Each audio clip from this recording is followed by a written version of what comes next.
একটা নেতার নাম বলছি, সবাই চেনেন, সে ছোট থেকে বুড়ো, বুড়ি থেকে ঢুড়ি সবাই চেনে, আমাদের ভাঁড়ের আব্দুর রেজ্জাক মোল্লা। নাম মনে পড়ছে? রেজ্জাক মোল্লার কথা শুনলে বাঘ আর ছাগল এক ঘাটে পানি খেত, খেত না?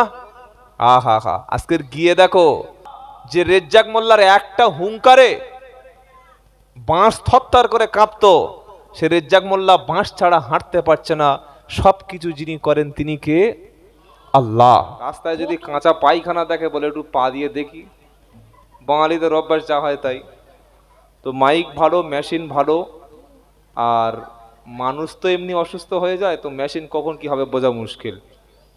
হয়তো দেখা গেল সকালে খালি পেটে গিয়েছে, বিয়ে বাড়ি খেয়েছে, ভালো শরীর ছিল, বিকেলে ভুটভুট শুরু হয়ে গেল। তো মেশিন সেরকম হতে পারে না? পারে না? পারে। আমাদের নিজেদের কোনো গ্যারান্টি নাই, আর মেশিনের কি গ্যারান্টি আছে? যাই হোক, এই যারা এখনো আছেন বাইরে, ভিতরে অনেক চেয়ার আছে, আপনারা চলে আসুন। আর আমাদের মায়েদের জন্য আমরা চেয়ার করতে পারিনি, এটা আমাদের। তো যাই হোক, ইনশাল্লাহ আগামী বছর আল্লাহ যদি এদের খাইয়ে বাড়িতে পাঠিয়ে দেওয়া হোক, আগামী বছর আল্লাহ যদি আমাদের হায়াতে রাখে, ইনশাআল্লাহ কিছু হলে আলহামদুলিল্লাহ বলতে হয়, খারাপ কিছু হলে, ক্ষতি কিছু হলে ইন্নালিল্লাহ বলতে হয়। বলতে হয় না? হয় না? হয়। তো এগুলো আমাদেরকে বলাতে হবে। ছোট ছেলেকে বাপ বলাতে সময় লাগে, কিন্তু একটা 12 বছরের ছেলেকে বাপ যদি বলাতে হয়, কিরকম বাজে লাগে কি? ছোট ছেলেকে চাচা কোলে নিয়ে বাপের কোলে দিয়ে বলছে, বাপ বল না, বল এটা তোর বাপ। অনেকক্ষণ পরে বলছে আর এখন তো বাপ শেখায় না, এখন ড্যাডি। আল্লাহ মাফ করুক, ফেরেশতা ধরেছে কিয়ামতের দিন ওটাকে, বলছে ড্যাডি, বলছে বাঁশ রেডি কর। এগুলো শেখাবেন না। মুসলমানের ভাষা যদি আব্বা বলতে পারেন ভালো, যদি বলেন আমি বাঙালি, তো আব্বাও না বললে বাবা বললে হয়। কি বাবা বাংলা ভাষা? তো চুপচাপ বসে আছে গো, বোবা যারা হয়ে গেছেন চুপচাপ থাকুন। বাবা বাঙালিদের ভাষা, আর আব্বা উর্দুভাষীদের ভাষা। তাই তোমাদের ঘাড়গুলো একটু নিচু করলে ভালো হয়। এখানকার লোক সহজে রাগে না, কিন্তু রেগে গেলে যে কি করবে বুঝতে পারছি না। এরা আমাদের ক্যামেরাম্যান অনেক দূর থেকে সব এসছে, আর কি বলবো বলুন। যাই হোক, তো আমরা আমাদের সন্তানদেরকে সঠিক শিক্ষাটা দেবো, বলুন ইনশাআল্লাহ।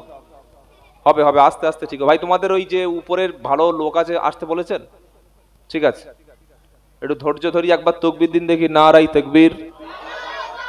আর পিছনের লোকগুলো এত ফাঁকিবাজ কবে থেকে হলো? ওরা ভাবছে যাহাই সামনে থেকে হোক। কিছু কিছু লোক আছে বলে, হুজুর আমরা আপনার পিছনে আছি, তার মানে গুলি খাবি তুই খা। এটা আমাদের অভ্যাস আছে, বলে না যে আনা ইক্তেদাতু বিহাজাল ইমাম, যাহা ইমামের উপর থেকে হোক। কি মানে? ইমাম ওযু করলে আমার ওযুতে চলবে নাকি? সামনে পিছনে সবাই মিলে একবার তাকবীর দিন, লিল্লাহি তাকবীর। বাপ বেটায় মিল করে বলুন, লিল্লাহি তাকবীর। আল্লাহ আপনাদের কণ্ঠটাকে কবুল করুন, বলুন আমিন। প্রথমে আল্লাহর প্রশংসা করি, যিনি আমাদেরকে এখানে বসিয়েছেন তিনি হলেন আল্লাহ, যিনি না ইচ্ছা করলে আমরা এখানে আসতে পারতাম না, যিনি না ইচ্ছা করলে এত সুন্দর মজলিসে আমাদের আসা হতো না, যিনি আমাদের সবচাইতে বড় জিনিস ঈমান দিয়েছেন। একটা লোকের 300 কোটি টাকা আছে, ঈমান নাই, দাম আছে? দাম নাই। আরেকটা লোক মাটির ঘরে বাস করে, কুঁড়ে ঘর, সরকার থেকে ঘর দেয়নি অথবা পায়নি, দুটোর মধ্যে একটা। কিন্তু এ লোকটা 5 ওয়াক্ত নামাজ পড়ে, সত্য কথা বলে, হালাল ব্যবসা, মিথ্যা কথা বলে না, বেনামাজিও নয়। বলুন 300 কোটি টাকার মালিক, ঈমান নাই, তার চাইতে কুঁড়ে ঘরে যে বাস করে এই লোকটা আল্লাহর কাছে প্রিয় না অপ্রিয়? জোরে বলেন। আমাদের বিয়ে বাড়িতে কার দাওয়াত করব, পয়সাওয়ালার না এরকম গরিব মানুষের? গরিব মানুষের দাওয়াত করলে ও তো গিফট আনতে পারবে না, তার পোশাকটা ছেঁড়া, তার পায়ে হিন্দুস্তান পাকিস্তান জুতো থাকবে, ওর কেউ দাওয়াত করে? এমন লোকের দাওয়াত করবো যেন 12,000 টাকার গিফট আনতে পারে, তাই তো? আল্লাহ মাফ করুক, বলুন আমিন। তো সে আল্লাহর দরবারে শুকরিয়া আদায় করি। সকলে আরেকবার বলুন আলহামদুলিল্লাহ। প্রিয় নবীর উপরে দরুদ ও সালাম বর্ষিত হোক। সকলে বলুন সাল্লাল্লাহু আলাইহি ওয়াসাল্লাম। আমরা এমন একটা মজলিসে এসেছি এবং বসেছি যে মজলিসে শুধু মানুষেরা থাকে না, বরং আল্লাহর রহমতের ফেরেশতারাও থাকে। সুবহানাল্লাহ। এই ফেরেশতাদের কাজ হচ্ছে বান্দার জন্য দোয়া করা। আমরা মানুষ বড় নাফরমান। কিরকম? আপনি একটা মানুষকে 5 দিন চা খাওয়ান, তারপরের দিন একদিন খাওয়াবে না, পাশে গিয়ে কি বলবে জানেন? এ শালা বদমাস। বলবে না? বলবে না? ও শালা বলবেই। ও বোনাই হলে ও শালা বলবে, আর ভাড়াবাই হলে ও শালা বলবে। এটা আমাদের মানুষের অভ্যাস। সরকার থেকে ঘর এসছে, সবার দিয়েছে, যার আছে তারও একটা দিয়েছে। আবার ঘর এসছে, বলছে আমার দেয়নি, এবারে দাঁড়া অন্য পার্টি করব। এটা আমাদের অবস্থা। বুঝলেন? মানুষ বড় অকৃতজ্ঞ জাতি, কিন্তু আল্লাহ পাক তিনি সবাইকে দেন। আল্লাহর বন্ধুকেও দেন, শত্রুকেও দেন। সুবহানাল্লাহ বলেন। আল্লাহ যদি শুধু আল্লাহর দলের লোকদেরকে দিত, তাহলে যারা বেনামাজি তাদের তো খাওয়াই দিত না, অক্সিজেন দিত না, তাদের জন্য পানি দিত না, বিয়ে করলে বাচ্চা হতো না, তাদের গাভীর দুধ দিত না, দিত? তাদের মুরগির ডিম দিত না, মুরগির পেট থেকে পাথর বার হতো। এই হাসছে শুনে। আল্লাহ ইচ্ছা করলে পারে না? পারে না? পারে। আল্লাহর দয়া রহমত সবার জন্য সমান। সুবহানাল্লাহ। তবে মোমেনদের জন্য দুনিয়ায় আল্লাহর করুণা, আখেরাতে মোমেনদের জন্য ক্ষমা থাকে। কি থাকে? ক্ষমা। আর আল্লাহ যদি আমাদেরকে ক্ষমা করে দেন, এর চাইতে বড় পুরস্কার আর কিছু নাই। আল্লাহ যদি ক্ষমা না করেন, আমাদের কিছু করার থাকবে না। আপনি নামাজ নিয়ে কি করবেন? আপনি যে নামাজ পড়েছেন, আল্লাহ যদি বলে আমি নেবো না, কিছু করার নেই।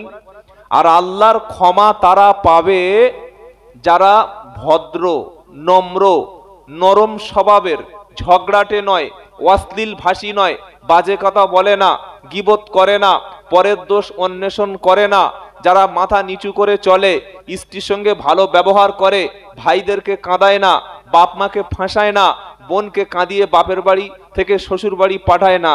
এই লোকগুলি আল্লাহর খাস বান্দা। সুবহানাল্লাহ বললেন না তো?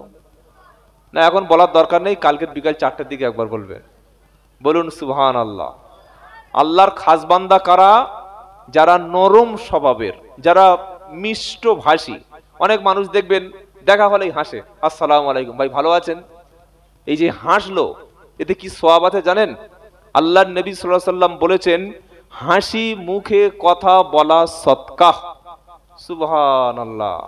সদকা বোঝেন? বড় একটা মুরগি, 3 কেজি চাল, বড় একটা বসিরহাটের গামছা, 500 টাকা ডেকে ফকিরকে যেটা দেয়া হয়, এটার নাম কি? এটার নাম কি? সদকা। এটা আমাদের বানানো সদকা। কিন্তু সদকা মানে দান। আপনি কোন মুমিনের সঙ্গে হাসি মুখে কথা বললেন, খালি দেখা হলো আসসালামু আলাইকুম, ভাই ভালো আছেন, আসসালামু আলাইকুম, ভাই ভালো আছেন, মুখে একটু হালকা হেসে দিলেন, আল্লাহর নবী বলছেন এটা একটা সদকা। বলুন সুবহানাল্লাহ। কাউকে একটা ভালো কথার উপদেশ দিলেন, এটা সদকা।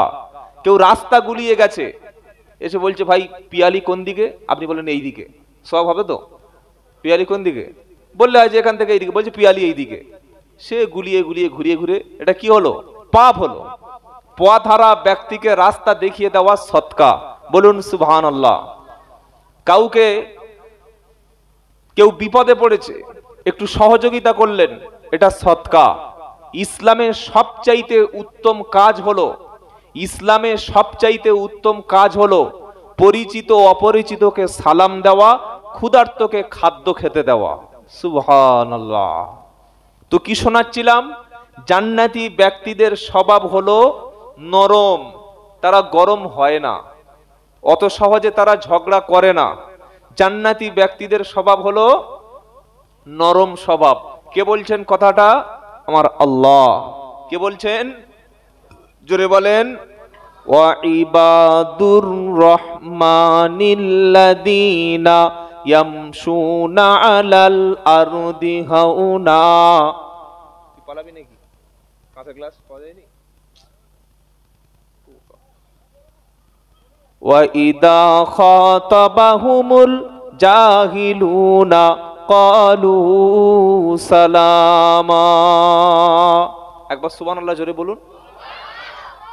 19 পারা 4 নম্বর পৃষ্ঠা 6 নম্বর লাইনের 5 নম্বর 6, 7, 8 নম্বর আয়াতে 64 নম্বর আয়াতে আল্লাহ পাক শোনাচ্ছে মুমিন বান্দার স্বভাব কেমন, মুমিন বান্দার আখলাক কেমন। ওয়া ইবাদুর রহমানিল্লাযীনা ইয়ামশুনা আলাল আরদি হাওনা ওয়া ইযা খাতাবাহুমুল জাহিলুনা ক্বালু সালামা। আল্লাহ পাক শোনাচ্ছে জমিনে কিছু স্পেশাল খাঁটি বান্দা আমার আছে, তারা বলবে যখন কথা, গরম কথা বলবে না, কথা বলার সময় তারা বড় বড় চোখ বার করে না। কিছু লোক আছে না, আছে না নাই, এমন চোখ বার করবে যেন কত বড় হুনু। তোমার মতো ওরকম বড় বড় হুনু কবরডাঙ্গায় গিয়ে দেখো 1 ঘন্টা শুয়ে আছে।